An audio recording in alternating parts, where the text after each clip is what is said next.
What if the way you set goals is actually making you fail? Constantly disappointing and failing yourself is not a coincidence. I'm Jeff, the hypnotic health coach, and I've got a bachelor in health, diplomas in fitness and hypnosis and coaching and psychotherapy, and worked with hundreds of clients to help them achieve the bodies that they would like through a psychological approach, not just a physical one. Today we're going to go through process versus outcome-oriented goal setting. One of them is going to help you achieve your dreams, and the other one is going to absolutely destroy them.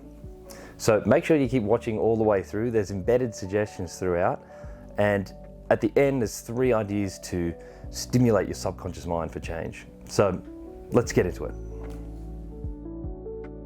The goal that you set is going to really influence your whole mindset towards the thing and the emotions that you have around it, how you go about your next steps and approach the entire thing, right? And the way that people think typically, especially in sort of health space, is just these outcome goals. How much weight do you want to lose? How much fat do you want to lose? You know, what health markers you're going to get to, and then like having all these really specific things, because that's the thing. We love to measure things as well, and it's important to do that.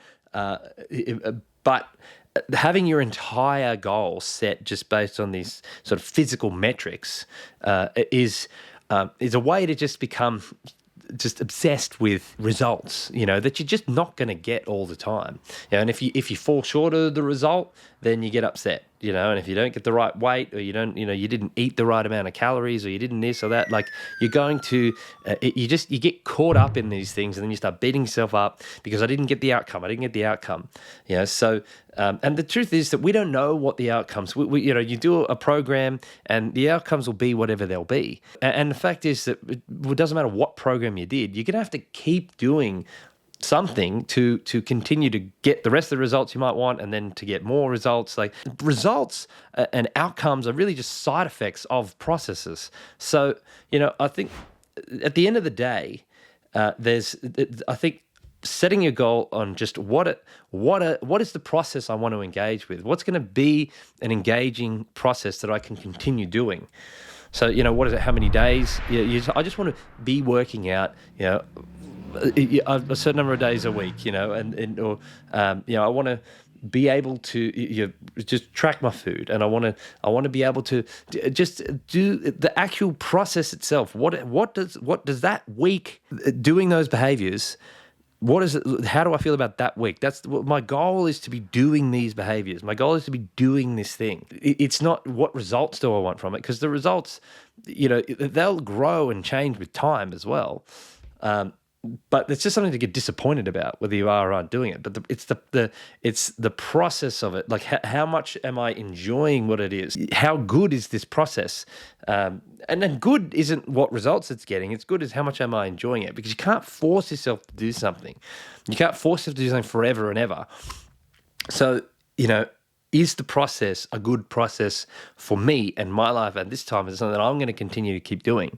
So, you know, so I guess it's not just that you want to be focused on what process do I want to do, not results do I want to get, but what process do I want to do?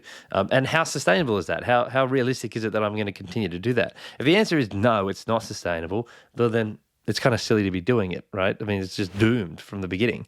So if that process is just something I will not do, or, you know, and you can lie to yourself and say, I hope I will, but, you know, you won't. So just do what's reasonable to do now. And then when you're doing that, it all seems kind of normal, and then you add a little bit more. And then it all seems normal, and you add a little bit more.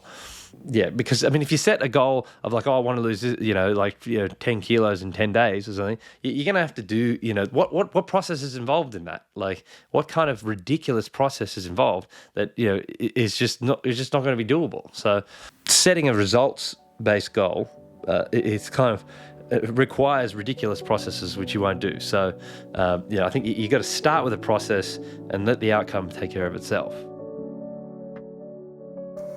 What daily or weekly behaviours could I commit to that would make me feel fulfilled regardless of visible results?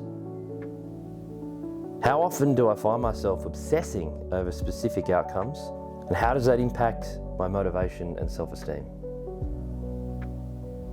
What small steps can I gradually add that will become natural habits contributing to my growth over time.